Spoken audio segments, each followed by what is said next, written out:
नमस्कार, मैं नियाज खान और आप देख रहे हैं एनएमएफ न्यूज। कांग्रेस उदयपुर में 3 दिनों का चिंतन शिविर कर रही है। चिंतन शिविर का 15 मई को आखिरी दिन है। चिंतन शिविर में कांग्रेस ने अपनी कई रणनीतियों में बदलाव किए हैं। एक तरह से कहा जा रहा है कि चिंतन शिविर के बाद एक नए कांग्रेस का जन्म होगा।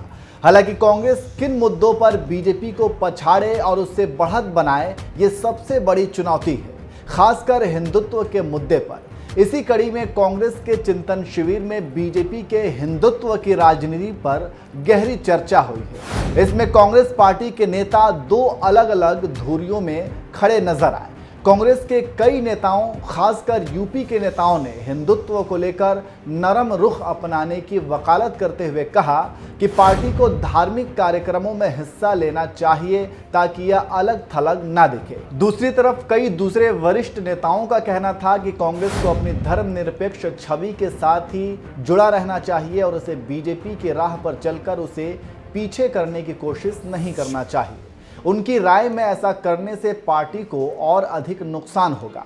वहीं पीएम मोदी और अमित शाह जैसे दिग्गज नेताओं की लोकप्रियता को कम करने के लिए और अपनी राजनीतिक साख को बढ़ाने के लिए राहुल गांधी अगले 1 साल में कश्मीर से कन्याकुमारी तक यात्रा पर निकलने वाले हैं। 2024 लोकसभा चुनाव पर कांग्रेस की कड़ी नजर बनी हुई है। इसी कारण चिंतन शिविर को शुरुआत से पहले शनिवार को राहुल गांधी ने प्रभारियों, अध्यक्षों और महासचिवों के साथ सुबह बैठक भी की थी। राहुल गांधी की यह यात्रा बस से, ट्रेन से और ज्यादातर पैदल होगी। इस यात्रा की तैयारी की जिम्मेदारी केसी वेणुगोपाल को दी गई है।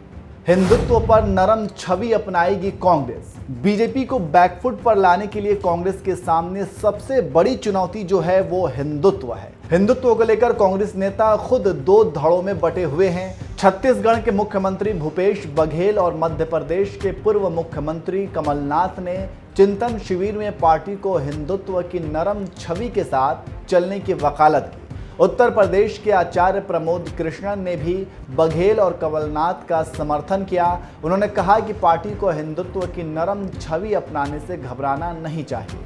वहीं कांग्रेस के कुछ नेताओं जैसे महाराष्ट्र के पूर्व मुख्यमंत्री पृथ्वीराज चौहान और दक्षिण भारत के नेताओं ने इसका पुरजोर विरोध किया।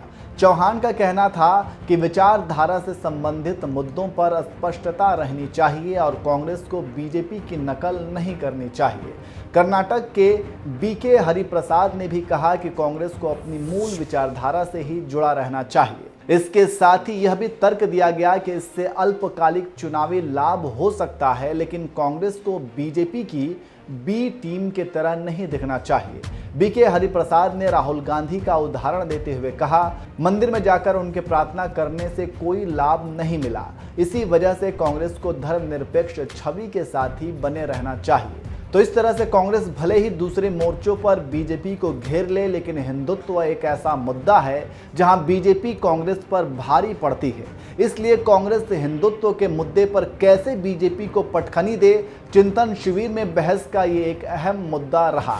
अब देखना यह होगा कि कांग्रेस किन नीतियों के तहत राजनीतिक मैदान में बीजेपी को ललकारती है, क्योंकि 2024 लोकसभा चुनाव पर दोनों ही पार्टियों की नज़र तीखी बनी हुई है और अभी तक बीजेपी को ही सत्ता के नजदीक देखा जा रहा है। वैसे आपको क्या लगता है, हिंदुत्व के मुद्दे पर कांग्रेस कितना सफल हो पाएगी? कमेंट करके जरूर बताएं।